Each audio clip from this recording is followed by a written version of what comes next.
할렐루야. 하나님 앞에 오신 우리 교우들 축복합니다. 하나님의 넘치는 은혜와 평강이 우리 교우들의 삶에 가득하기를 간절히 바랍니다. 오늘은 어버이 주일입니다. 우리에게 부모님을 주신 하나님의 은혜에 감사하고 또 우리 부모님을 위하여 또 기도하며 또 더 잘 섬기고 사랑하겠다고 다짐하는 그런 주일이기도 합니다. 지난 한 주간 동안은 이제 여러분들이 자녀들을 위한 기도를 드리셨는데 다 잘 하셨죠? 찬양으로 드리는 자녀들을 위한 기도. 그래서 찬양을 듣고 말씀을 보고 기도를 하는 건데, 사실은 자녀들을 위해서 기도하는 그런 시간이었는데 저는 제가 더 은혜가 많이 됐어요. 그 찬양을 듣다가 금요일 날은 막 눈물이 쏟아지더라고요.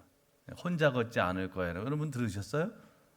표정들이 지금 안 하신 표정들인데 와, 너무 마음에 뭉클한 거예요. 그 찬양을 들으면서. 그래서 한참을 그 찬양을 들었어요. 혼자 걷지 않을 거예요. 한번 안 하신 분들은 양심껏 오늘이라도 가셔서 한번 다 속자님들이 카톡으로 보내주셨으니까 한번 들어보세요. 그 맨 위에 상단에 있는 그 찬양고 바를 누르시면 찬양이 이제 그 플레이 되거든요. 그러면 한번 들어보시면, 야, 내가 자녀들을 위해서 기도하는 줄 알았는데 사실은 하나님이 내게 주신 은혜가 너무 크구나, 이거를 깨닫는 그런 시간이었습니다. 아마 이번 주간은 이제 여러분들 오늘부터 부모님을 위한 이제 찬양으로 올리는 기도의 주간입니다. 오늘 아침에 받으셨죠? 7시만 되면 띵 하고 여러분들에게 갑니다. 그러면 위에 상단에 발을 클릭하셔서 찬양 들으시고, 또 이번 주가 똑같이 하는 거예요. 말씀 읽으시고 그다음에 기도하시면 됩니다. 그 찬양에 맞춰서 기도문이 써져 있으니까. 그리고 이제 부모님을 위한 기도 주간에는 열림들 라이브 아시죠? 우리 교회 요 뒷뜰에서 열림들 라이브가 이제 진행이 되고 있어요. 그래서 거기에서 했던 찬양들을 모아서 이번 주간은 그런 찬양을 주로 보내드릴 겁니다. 그러면 꼭 찬양 들으시고 말씀 묵상하시고 부모님을 위해서 기도하시기 바랍니다. 그래서 부모님이 생존에 계신 분들은 이제 그 부모님들 이제 위해서 기도하고, 또 부모님이 이미 하나님 나라 가신 분들은 우리 교회 어르신들, 사실 우리 그리스도인들은 이 가족의 개념이 꼭 내 자녀, 내 부모님에게만 한정되지 않아요. 부모님이 안 계신 분들은 그러면 난 기도할 필요 없지. 지난 주간에 어린이를 위한 자녀들을 위한 기도도 난 자녀가 없으니까 기도할 필요 없지. 그게 아닙니다. 우리는 확대된 가족 개념을 가져야 돼요. 그래서 열림 교회라고 하는 큰 공동체 안에 우리가 속해 있으니까 내 자녀들을 위해서도 기도해야 되지만 우리 교회에 있는 자녀들을 위해서 기도하시러, 할렐루야. 또 이번 주간에는 내 부모님을 위해서도 기도해야 되지만 우리 교회에 계신 어르신들을 위해서 기도하시고, 이 땅에 살아가시는 모든 노년층들을 위해서 여러분들이 기도하시는 것, 그게 아주 중요합니다. 그 기도를 확대하셔서 꼭 그렇게 기도하실 수 있기를 간절히 바랍니다. 그러면 하나님께 주시는 큰 은혜가 분명히 우리에게 임하게 될 줄 믿습니다.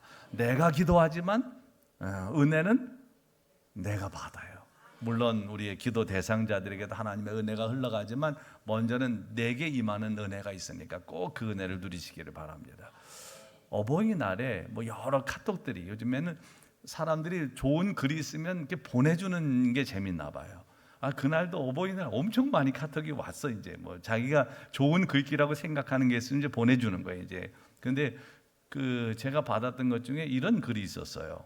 부모님 손을 꼭 잡아주세요. 오늘은 잡을 수 있지만 내일은 그럴 수 없을지도 몰라요.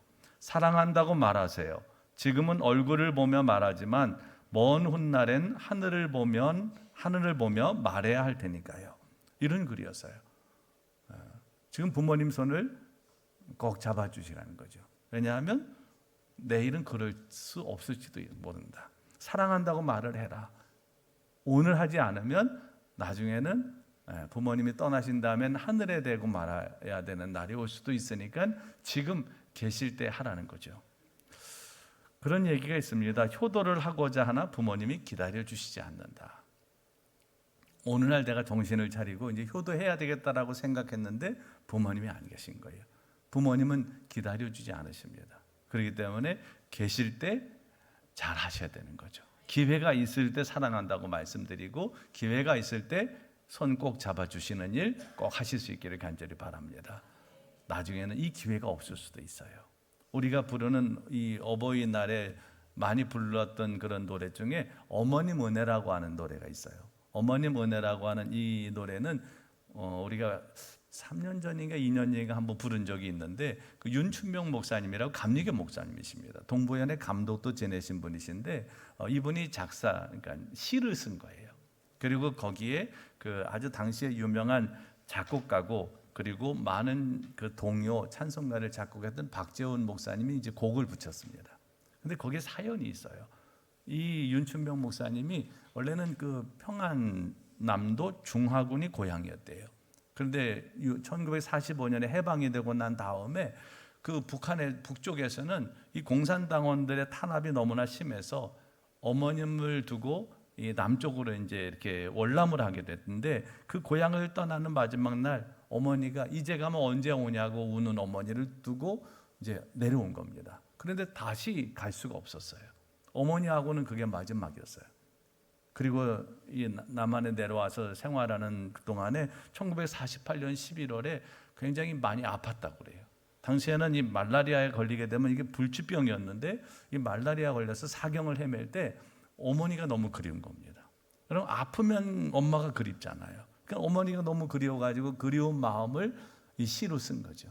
그리고 그게 이제 곡이 붙여지고 원래는 어린이 찬송가에 있었어요. 옛날에는 99장 어린이 찬송가였는데 이 곡이 너무 좋다 보니까 초등학교 교과서에도 실리게 되고 많은 사람들의 애창곡이 됐어요.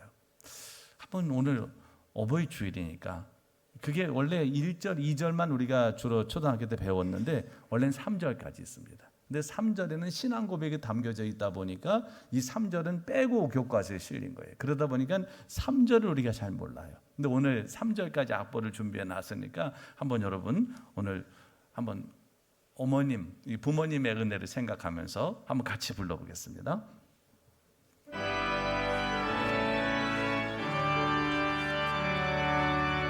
높고 높은 하늘이라 말들 하지만 나는 높은 게 또 하나 있지 낳으시고 기르시는 어머님 은혜 푸른 하늘 그보다도 높은 것 같아 넓고 넓은 바다라고 말들 하지만 나는 넓은 게 또 하나 있지 사람 되라 이르시는 어머님 은혜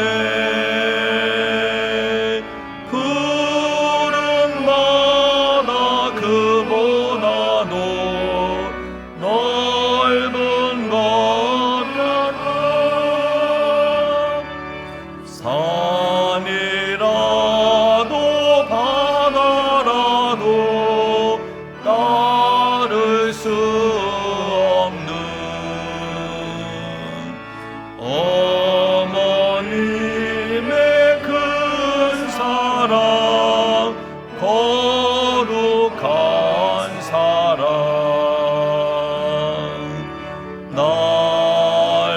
날마다 주님 앞에 감사드리자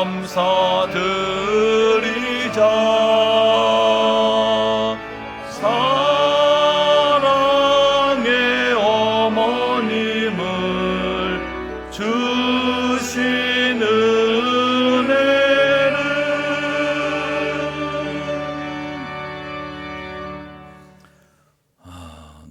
나이가 많이 들고 그래서 이제는 손주들도 보셨어도 여전히 내가 할머니가 되고 할아버지가 돼도 그리운 게 바로 아버지, 어머니죠.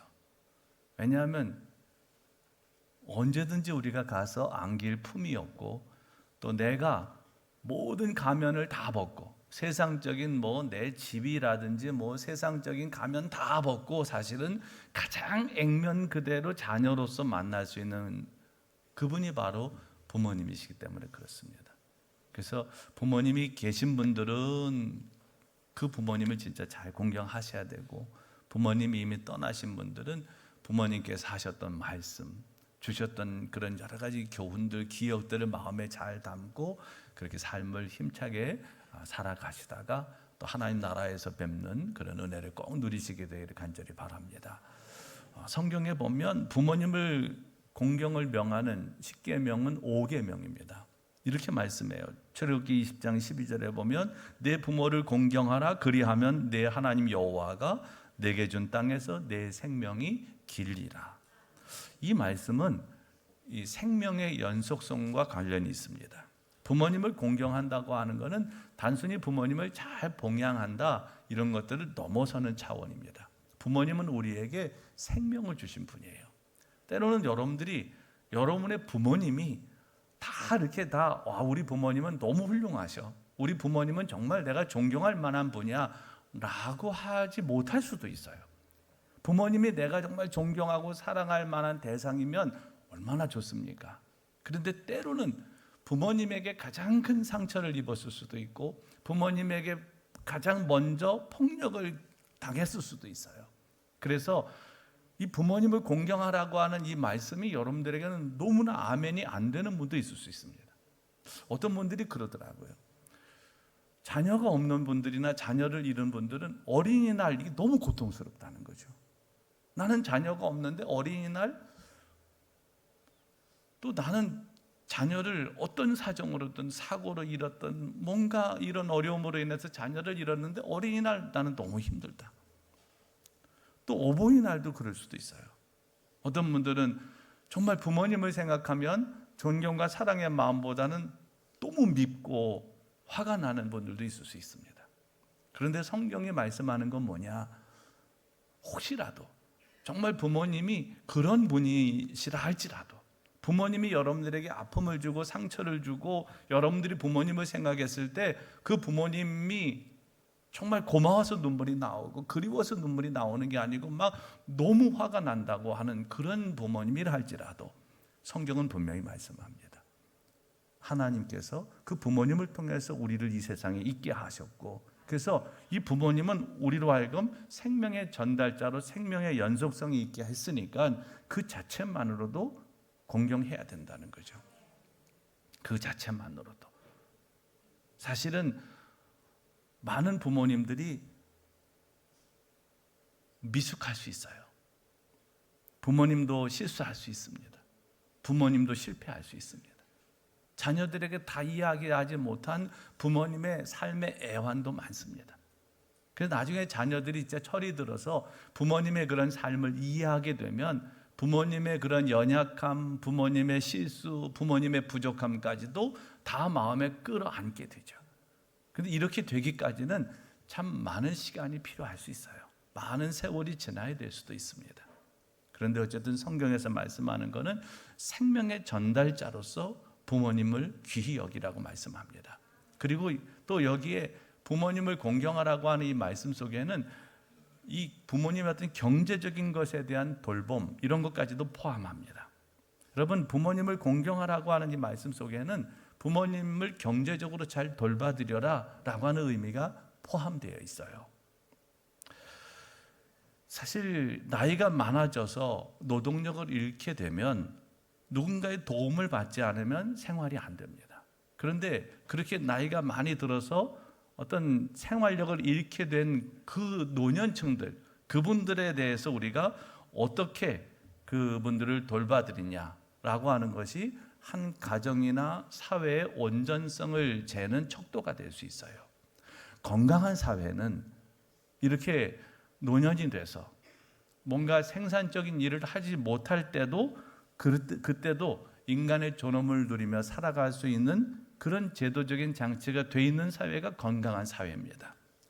경제적인 능력이 좀 떨어지고 몸이 약한 사람들도 계속해서 인간의 어떤 존엄성을 누리며 살아갈 수 있도록 제도적으로 뒷받침되는 사회, 그 사회가 건강한 사회예요. 그런 면에서 본다면 제가 볼 때는 우리 대한민국은 그래도 이렇게 건강한 방향으로 나가고 있어서 이게 얼마나 감사한지 모릅니다. 굉장히 긍정적이에요, 대한민국은. 왜냐하면 노년들에 대해서도 많이 이 복지가 잘 돼 있습니다. 만족하실지는 모르겠지만 그래도 노년들을 위한 복지가 잘 돼 있는 나라예요. 또 직장을 잃게 되면 제가 듣기로는 또 실업급여라고 하는 게 있어서 6개월인가요? 6개월 동안은 또 괜찮더라고요. 이게 직장 다니는 것만큼이 안 되겠지만 그래도 기본적인 생활을 유지할 수 있을 만큼의 그런 급여를 받을 수 있어요. 이건 굉장히 잘 되어 있는 제도입니다. 특별히 우리 마포구는 여러분들 아시다시피 주민참여 효도밥상이라는 게 있어요. 우리 교회도 참여하고 있습니다. 우리 교회 예를 든다면 마포구하고 우리가 이게 그 연합해서 월요일부터 금요일까지 그 75세 되신 독거 어르신들에게 매일 점심을 제공합니다. 매일 점심을. 근데 한 50여 명 되는 분들이 물론 항상 그 인원이 오시는 건 아니지만 그 정도 되는 인원이 오셔서 매일 점심사를 하고 가세요. 예전에는 어떻게 했냐면 도시락 같은 거를 이제 집집마다 배달해 드렸잖아요. 반찬을 배달 드리고. 그러니까 어르신들이 앉아 계시면서 받다 보니까 운동이 안 되는 거예요. 그래서 구청장님이 이걸 바꾼 겁니다. 효도밥상을 만들어서 이건 주민 참여. 그러니까 주민들이 돈을 낸 거예요. 따로 예산이 없습니다. 주민들이 도네이션을 해가지고 언젠가 우리 교회도 한번 하려고 그래요. 주민들이 돈을 내서 이 기금을 마련한 겁니다. 그리고 반찬 공장을 만들고 그 반찬 공장에서 모든 음식을 조리해서 이제 이 효도밥상 하는 그 곳으로 보내는 거죠. 우리 복내호를 이렇게 개방해서 지금 잘 쓰임 받고 있어요. 물론 힘든 일입니다. 왜냐하면 월요일부터 금요일까지 항상 어르신들이 오시고 식사만 하고 가시는 게 또 일찍 오시잖아요. 이분들은 정해진 시간에 안 오십니다. 정말 일찍 오세요. 어떤 때는 벌써 10시만 되면 벌써 오셔서 이제 어디 교회에 앉아 계시고 뭐 이러다가 이제 시간이 되면 식사를 하시고 식사 시간은 길지 않습니다. 짧아요. 식사 딱 하시고 나면 바로 가진 않으세요. 대부분 우리 교회 카페든지 어디 앉으셔가지고 얘기를 하다 가시고 뭐 화장실에 가셔서도 한참 머무세요. 뭐 씻기도 하시고 뭐 빨래까지는 안 하시는 것 같은데 어쨌든 여러 가지를 하세요. 교회 오면. 그러니까 이분들이 오셔가지고 밥만 먹고 가시는 게 식사만 하고 가시는 게 아니고 거기서 사람들을 만나고 교제도 하고 그 다음에 정서적인 안정을, 그러니까 육체적인 건강, 여기까지 오셔야 되니까 오셨다 가셔야 되니까 건강에도 도움이 되고 정서적으로 안정이 되는 거죠. 그러니까 그런 면에서 본다면 굉장히 좋은 제도입니다. 그런데 앞으로는 더 확대할 거라고 그래요. 반찬 공장도 하나 더 세우려고 지금 준공식을 했고 그래서 내년에는 4,000명까지 확대하겠다는 거죠. 100군데 정도. 근데 이게 그 효도밥상을 하는 그런 단체들이 많지가 않아요. 잘 안 하려고 그래요. 교회들도 이게 다 할 것 같잖아요. 근데 너무 힘든다. 생각보다 힘들어요. 우리도 월요일 날은 교육자 한 명이 어쨌든 나와야 돼요. 물론 화요일 날 그 교육자는 오전은 쉽니다. 뭐 제가 그 정도는 배려해 주는데 어쨌든 월요일 날 한 명은 나와야 돼요. 그리고 교회가 월요일부터 금요일까지 풀로 돌아가다 보니까 사실 교육자들은 더 많이 신경을 써야 되는 것은 분명합니다. 그렇지만 그래도 해야 될 일이기 때문에 우리는 하는 거죠. 그런데 이게 중요한 건 뭐냐면 이거를 시작하게 된 게 어떻게 된 거냐. 이 구청장님이 중학교 2학년 때 어머니가 돌아가셨대요. 어머니가 중학교 2학년 때 돌아가시고 난 다음에 이분은 어머니에게 효도를 하고 싶어도 할 수가 없는 거예요. 늘 어머니 얘기만 나오면 이분은 눈물을 흘려요.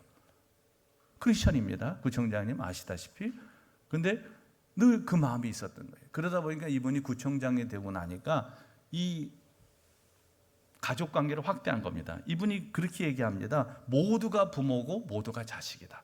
이게 그분의 생각이에요. 모두가 부모고 모두가 자식이다. 이 생각을 하니까 모든 어르신들이 다 자기의 부모로 생각하시고 이 일을 하는 거예요. 저도 적극적으로 그분의 생각에 동의했습니다. 그 생각이 맞다. 우리가 가족이 내 부모, 내 자식만 내 가족이라고 생각하면 안 된다. 그리스도인들은 이거를 확대해서 생각해야 된다. 그래서 내 자녀, 내 부모를 넘어서 모든 자녀가 내 자녀, 모든 부모님이 모든 어르신이 내 부모님이라고 생각하는 이 마음이 중요하다. 잘하셨다 그랬어요. 그리고 우리도 참여한 거죠. 여러분, 우리가 이렇게 생각을 좀 확대하면 우리가 해야 될 일, 할 수 있는 일들이 많아집니다. 우리는 자꾸 생각을 넓혀야 됩니다. 자꾸 좁아지기 시작하면 나에 머물게 돼요. 그냥 여기에 갇혀버리게 됩니다. 그런데 자꾸 이걸 확장을 해야 돼요. 가족관계도 확장하고 여러분들의 생각도 자꾸 확장하셔야 됩니다. 우리가 많이 얘기하잖아요. 확장성 있는 게 좋다고. 누구나 다 확장성이 있어야 되는데 이렇게 생각을 확장하게 되면 사명이 커집니다. 이게 구청장님이 그렇게 한 거예요. 이분은 이 어머니에 대한, 이 어머니라고 하는 이 말 속에서 자신이 살아야 될 삶의 사명을 찾은 거죠. 우리가 그렇습니다. 어떤 호칭, 어머니, 아버지 이 단어만 생각해도 마음이 좀 따뜻해지고 푸근해질 수 있어요. 또 누군가의 이름을 생각하면 그 이름을 떠올렸을 때 마음이 밝아질 수도 있고, 또 누군가의 이름을 떠올렸을 때 마음이 어두워질 수도 있어요. 여러분들은 어떤 사람들입니까? 누군가 여러분들의 이름을 떠올렸을 때 마음이 밝아질까요? 아니면 밝았던 마음이 어두워질까요? 기왕 사는 거, 여러분 이름을 누군가 떠올렸을 때 마음이 밝아질 수 있기를 축복합니다. 그 이름만 생각하면 마음이 답답하고 막 기분이 좋았는데 갑자기 기분이 엄청 나빠지고 이러면 안 돼요. 여러분들에게 누군가 그런 사람이 누군가 이름을 떠올리면 마음이 좀 푸근해지고 따뜻해지고 밝아지는 사람들이 있으시죠? 한번 생각해 보세요. 그런 사람들 있으실 겁니다. 있으셔야 됩니다. 있으셔야 돼요. 그래야지 이 삶이 좀 풍성해집니다. 사실 오늘 본문 말씀에 나오는 이 디모데도 바울이 이름을 떠올렸을 때 마음이 따뜻해지고 힘이 되는 사람이 바로 바울에게 있어서 디모데였어요. 바울에게는 그런 사람들이 많이 있음을 우리가 알 수 있습니다. 그게 뭐냐면 로마서 16장에 보면 바울이 문안하라고 얘기한 많은 바울의 동역자들의 이름이 나와요. 굉장히 여러 사람 이름들을 바울이 거명합니다. 그러면서 그 사람들에게 문안하라. 이 사람들은 다 누구냐? 바울을 든든하게 지지해주고 바울과 함께 복음을 전했던 동역자들이었어요. 그러니까 바울이 생각만 해도 막 마음에 힘이 생기는, 생각만 해도 막 마음이 따뜻해지는, 생각만 해도 힘들 때 위로가 되는 사람들이 바로 그 사람들이었죠. 그래서 로마서 16장에 보면 베베도 나오고 브리스길라 아굴라도 나오고 에베네도도 나오고 마리아도 나오고 또 안드로니오도 나오고 유니아도 나오고 여러 이름들이 나와요. 근데 그 중에 또 한 사람이 누구냐? 바울에게 힘을 줬던 사람 디모데입니다. 이 디모데는 바울이 언제 만났냐? 바울이 2차 전도 여행 때 만났어요. 2차 전도 여행 때 루스드라에서 바울은 디모데를 만납니다. 그리고 이 디모데는 이전부터 이 루스드라와 이고니온에서 이미 많은 사람들에게, 많은 그리스도인들이 존경을 받던 사람이었어요. 바울은 그 진실함을 봤습니다. 그리고 바로 자기의 선교의 동역자로 부르고 같이 동역을 하게 됩니다. 그래서 바울은 믿음으로 낳은 아들이라고 말할 만큼 디모데를 그렇게 여겼어요. 오늘 말씀에 보면 이 디모데가 또 어떤 신앙적인 배경을 갖고 있는지가 나옵니다. 오늘 말씀에 이런 말씀이 있어요. 내가 밤낮 간구하는 가운데 쉬지 않고 너를 생각하여 청결한 양심으로 조상적부터 섬겨오는 하나님께 감사하고. 바울이 지금 디모데를 생각할 때 쉬지 않고 너를 생각하면서 이렇게 감사한다는 거예요, 하나님께. 그리고 내 눈물을 생각하여 너 보기를 원하면 내 기쁨이 가득하게 하려 합니다. 늘 디모데도 바울을 생각하면서 눈물로 기도하는 이런 관계였다는 거죠. 그러면서 5절 말씀을 보면 이런 말씀이 있어요. 한번 같이 읽어보겠습니다. 시작. 이는 내 속에 거짓이 없는 믿음이 있음을 생각함이라. 이 믿음은 먼저 내 외조모 로이스와 내 어머니 유니게 속에 있더니 내 속에도 있는 줄을 확신하노라. 아멘. 자, 오늘 이 말씀에 보면 이 디모데와 바울이 이렇게 정말 영적으로 서로를 위해서 기도하고 눈물로 기도하는 이런 믿음으로 낳은 아들처럼 이런 관계가 됐는데, 바울은 디모데 속에 있는 뭘 보고 이런 관계가 됐냐면 거짓 없는 믿음이 그 속에 있는 거. 그래서 동역자로 삼았어요. 이 거짓 없는 믿음이 참 중요합니다. 거짓 없는 믿음은 뭐예요? 깨끗한 믿음인 거죠. 그 안에 불순한 게 없는 겁니다. 이게 거짓 없는 믿음이죠. 그런데 디모데 안에는 그 거짓 없는 믿음이 있었다는 거예요. 그런데 이 믿음이 디모데에게 어떻게 생겼느냐? 그 말씀에 보면 이 믿음은 먼저 외조모 로이스와 내 어머니 유니기 속에 있더니 내 속에도 있는 줄 확신하노라. 먼저는 그 외할머니 속에 그런 믿음이 있었던 거예요. 그리고 이 믿음이 그 딸에게 계승이 돼서 디모데 어머니에게 그 믿음이 있었던 거예요. 그리고 또 그 어머니의 믿음이 누구에게? 디모데에게 계승이 돼서 지금 디모데에게도 그 거짓 없는 믿음이 있는 겁니다. 그러니까 우리가 오늘 이 말씀을 통해서 이 디모데의 외할머니와 어머니가 어떤 삶을 살았는지는 구체적으로 성경이 언급하고 있지는 않지만 디모데의 존재 자체가 그분들의 존재에 대한 근거가 되는 겁니다.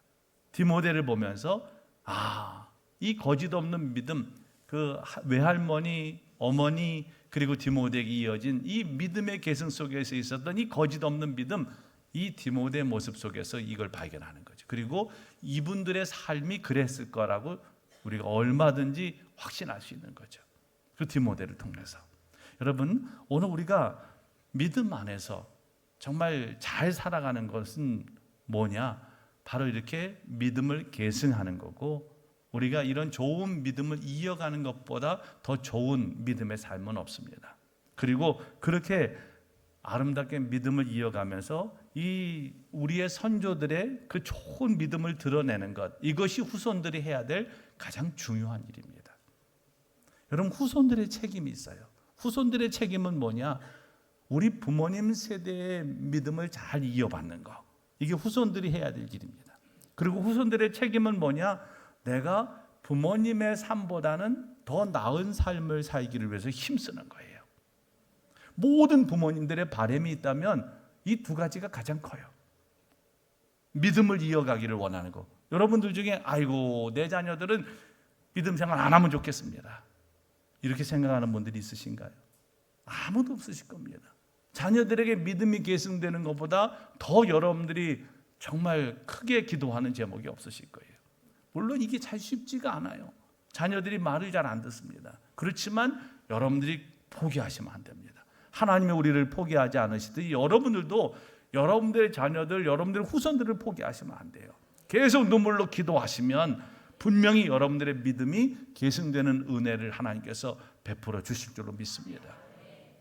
지금 당장을 보지 마시고 끝까지 봐야 돼요. 끝까지. 그러니까 지금 당장 포기하지 마세요. 지금 교회 안 나온다고 그것 때문에 막 속상해가지고 속상한 마음을 속상한 것으로 풀지 마시고 뭘로 풀어야 돼요? 기도로 풀어요. 할렐루야. 너무 잘하셔 우리 교육들은. 실천만 하시면 돼요. 그 속상한 마음을 그냥 애들 야단치는 것만 가지고 안 됩니다. 우리는 속상하면 어떡합니까? 이게 애들을 야단치는 거로 자꾸 나와요. 속이 상하니까 자꾸 야단을 칩니다. 근데 속상해서 야단치면 자녀들하고 관계는 점점 깨지고 멀어질 수밖에 없어요. 회복하는데 더 오래 걸려. 회복은 누가 회복시킬 수 있어요? 애들이 먼저 아버지 잘못했습니다, 어머니 잘못했습니다, 제가 신앙생활 잘하겠습니다 와서 무릎 꿇을 것 같아요? 결국은 나중에 사정하는 거는 부모야. 부모가 또 애들한테 또 사정해야 돼, 막 달래야 되고. 그러니까 여러분, 애들하고 관계 깨려고 하지 마시고 속상하면 뭐 하시면 돼요? 기도하시면 돼요. 정말 하나님 앞에 눈물로 기도하시면 하나님께서 여러분들의 눈물을 주의 병에 담으시고, 할렐루야, 그 자녀들을 건지시고 그 자녀들에게 믿음의 계대가 이어질 수 있도록 은혜를 주실 거예요. 자녀들이 이게 큰 책임인데 이걸 잘 깨닫지 못해. 그러니까 부모님이 기도하셔야 됩니다. 그리고 또 자녀들이 부모님보다는 나은 삶을 살기를 위해서 힘써야 돼요. 여러분, 자녀들을 왜 교육시키십니까? 왜 자녀들을 위해서 그렇게 뒷바라지를 하셨습니까? 이유는 나보다 좀 나은 삶을 살라는 거예요. 나는 환경이 안 돼가지고 많이 배우지 못했으니까 너는 대학 가서 많이 배워라. 그 대학 왜 보냈어요? 부모님 무시하라고 보낸 게 아닙니다. 자녀들 괜히 부모님보다 학벌 좋다고 폼 잡지 마십시오. 부모님보다 많이 배웠다고, 부모님보다 똑똑하다고 부모님 무시하지 마십시오. 그건 나쁜 놈입니다. 왜냐하면 부모님이 자녀들을 교육시키고 그렇게 애를 쓴 이유는 나보다 나은 삶을 살라고 한 거예요. 근데 그 나은 삶이라고 하는 게 그저 학벌만 높고 세상적으로 잘 나가는 지위나 얻으라고 한 게 아니고 좋은 사람이 되라고, 훌륭한 사람이 되라고, 품 넓은 사람이 되라고, 생각이 좀 깊고 큰 사람이 되라고 그렇게 교육을 시킨 거예요. 그렇기 때문에 자녀들의 책임은 뭐냐? 부모님보다 더 나은 삶을 살기를 위해서 힘써야 돼요. 혹시라도 여러분들이 보실 때 부모님이 이게 좀 부족하시다, 이런 거는 부모님이 조금 내가 본받고 싶지 않다라고 하는 게 있으면은 여러분들이 그 삶을 여러분의 삶 속에 바꾸시면 됩니다. 그러면 부모님보다 더 나은 삶을 살아가실 수 있어요. 그게 부모님의 소원이에요. 그 대신 전제되는 거는 그렇다고 해서 절대로 부모님을 무시하면 안 됩니다. 절대로 부모님을 조금이라도 여러분들이 무시하는 발언하면 안 돼요. 그분들은 충분히 여러분들의 존중받을 자격이 있고 충분히 여러분들이 가장 잘 섬겨야 될 그런 대상이 되기 때문에 여러분들은 절대로 자녀들은 부모님 무시하면 안 됩니다. 그런데 꼭 해야 되는 건 뭐냐? 이렇게 부모님의 삶보다는 나은 삶을 살기를 힘써야 돼요. 가장 큰 불효는 부모님보다 못한 삶을 살아가는 거예요. 자녀가. 이런 부모님은 정말 피눈물을 흘립니다. 내 자녀들이 나보다 못해. 여러분, 이거보다 더 슬픈 게 없어요. 내 자녀들은 나보다 나아야지. 그게 부모님이. 그 칭찬 중에 가장 어떻게 진짜 이게 듣기 싫은 얘기 중에 그런 게 있잖아요. 아유, 아버지가 훨씬 더 잘생겼네. 그거는 여러분 진짜 나쁜 말이에요. 혹시라도 진짜 아이가 부모님보다 덜 생길 수도 있잖아요. 그래도 그렇게 얘기하면 안 됩니다. 만약에 그렇다 그래도 아들이 비교하지 마. 그러면 괜히 누구보다 이렇게 하지 말고 그냥 아유 훌륭한 아들 두셨네. 이렇게만 꼭 비교를 해서 얘기하는 사람이 있어요. 아이고 아버지보다 애가 더 낫네. 아니면 애보다 아버지가 훨씬. 비교하지 마세요. 그냥 그 자체로 인정을 해주고 자체로 칭찬해 주면 돼요. 자녀들의 중요한 거는 진짜 효도는 뭐냐? 믿음을 계승하는 거, 그리고 부모님보다 나은 삶을 살기를 위해서 힘쓰는 거. 그게 자녀들이 해야 될 진짜 효도입니다. 그럼 부모님은 그것만 해도 충분히 마음으로 기쁨이 있어요. 물론 거기에 또 플러스해서 용돈도 많이 드리고, 그건 당연히 해야 되는 거고, 그죠? 그건 당연히 해야 되는 거고, 이 중요한 두 가치를 놓치시면 안 됩니다. 우리가 지금 우리 교회 새벽기도의 말씀에 역대하 말씀을 지금 나누고 있어요. 근데 구약 성경의 역사서를 읽다 보면 놀라운 대목들이 나와요. 이스라엘의 역대 왕들에 대한 한 줄짜리 전형적인 평가문이 그건데, 이 역사가들은, 성경에 나오는 그 역사가들은 긍정적인 어떤 인물, 왕들에 대해서는 이렇게 서술을 합니다. 아버지 아모개가 한 모든 일을 본받아 하나님께서 보시기에 올바른 일을 하였다. 이게 바른 왕, 좋은 왕들, 긍정적인 인물들에 대한 평가입니다. 근데 부정적인 왕이나 부정적인 인물에 대해서는 이렇게 얘기합니다. 조상이 한 것처럼 하나님께서 보시기에 악을 행하고 아버지 아무개의 죄에서 떠나지 아니하고 그것을 그대로 본받았다. 부정적인 삶에 본이 되는 부모도 문제지만 그런 부모의 세대를 본받아서 이 잘못 행하는 자식들도 문제인 거예요. 그러니까 부정적인 삶의 고리를 끊어야 됩니다. 부정적인 거가 있다면 그거를 끊어낼 수 있어야 됩니다. 우리가 의식을 하든 의식을 하지 못하든 우리의 삶은 늘 누군가의 본이 되고 있습니다. 그렇기 때문에 우리는 더욱 두렵고 떨리는 마음으로 오늘을 살아야 되고 매일매일 여러분들의 삶을 돌아보셔야 됩니다. 우리의 삶이 다른 사람들에게 정말 바른 길을 가르치는 이정표가 될 수도 있고, 그리고 악한 길을 가르치는 이정표가 될 수도 있어요. 이 구약 성경에 나오는 역사서에 보면 바른 길을 가르치는 이정표가 된 그런 아버지, 그런 왕들은 다 하나님 은혜 가운데 하나님 앞에 하나님을 경외하는 믿음으로 살았던 사람들. 그렇지 않았던 사람들은 다 하나님을 떠나서 악하게 살았던 사람들이에요. 그런데 반드시 내 모습이, 내 뒷모습을 보고 자녀들이 따라오고 본받는다는 것을 잊지 말아야 됩니다. 그리고 내가 걷는 그 걸음을 누군가 따라온다는 사실을 기억해야 돼요. 백범 김구 선생이 좌우명처럼 애송한 시 중에 이양현 시인의 야설이라고 하는 시가 있대요. 이 야설은 들야자의 눈설자입니다. 이런 시예요. 눈 밝고 들 가운데 걸어갈 적엔 모름지기 어지러이 걷지 말아라.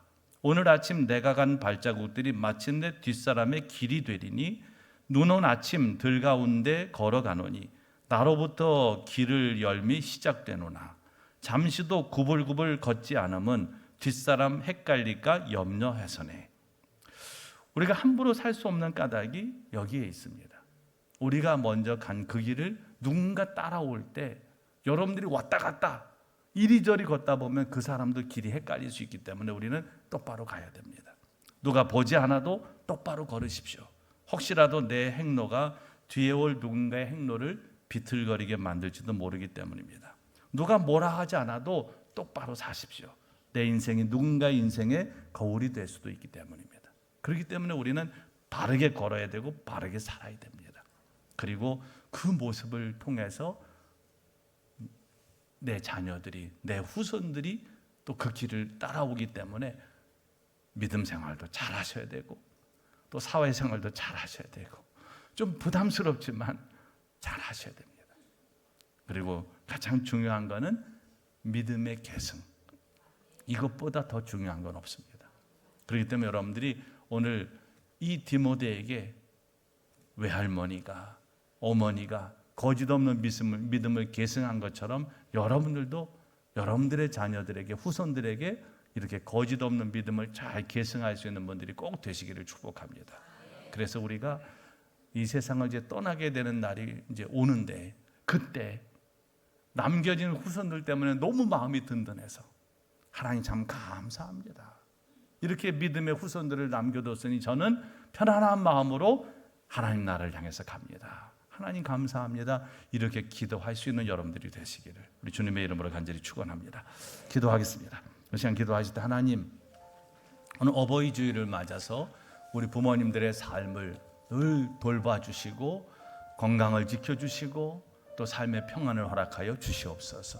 부모님이 먼저 하나님 나라 가신 분들은 부모님 그 하나님 나라의 삶을 축복해 주시고 또 부모님이 남겨주신 말씀 또 기억들 잘 마음에 새겨서 믿음의 길을 잘 갈 수 있게 해 주옵소서. 아름다운 믿음의 계승을 할 수 있는 우리들 되게 하여 주시옵소서. 기도하시고 또 우리 자녀들이 우리의 뒷모습을 보고 또 삶을 살아오는데 하나님 우리가 바른 믿음의 길 가는 부모님들 되게 하시고 또 자녀들에게 오늘 디모데 가정에서 그 외할머니 로이스와 어머니 유니게가 거짓 없는 믿음을 디모데에게 계승한 것처럼 우리들도 그런 믿음을 계승할 수 있는 그런 복된 하나님의 사람들이 되게 해달라고 우리 간절한 마음으로 기도하시겠습니다. 거룩하신 하나님 감사합니다. 오늘 어버이 주일에 하나님의 말씀을 받았습니다.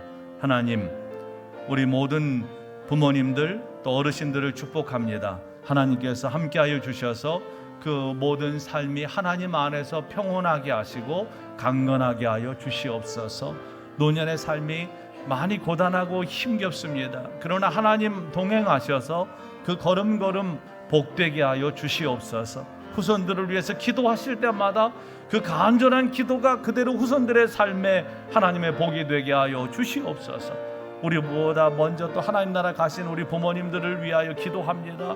하나님, 그 하나님 나라에서 이 땅의 가족들을 위해서 간구하는 간절한 기도가 그대로 하나님의 은혜가 되게 하여 주시고, 아버지 하나님, 또 부모님께서 주셨던 말씀, 기억 마음에 깊이 새기고 이 땅을 살아갈 때 하나님의 은혜가 넘치는 우리의 삶이 되도록 도와주시고 먼 훗날 하나님 나라에서 만날 수 있는 은혜를 주시옵소서.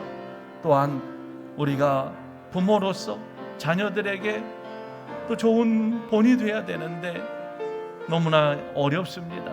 하나님, 우리를 붙들어 주시고 우리가 바른 믿음의 길 가게 하시고, 그래서 우리의 후손들이 오늘 디모데 가정처럼 거짓 없는 믿음을 계승하며 하나님의 영광에 살아가는 복된 후손들이 되도록, 자손 만대로 하나님의 복이 흘러가는 우리 가문 되도록 하나님 역사하여 주시옵소서. 예수님의 이름으로 간절히 기도합니다. 아멘.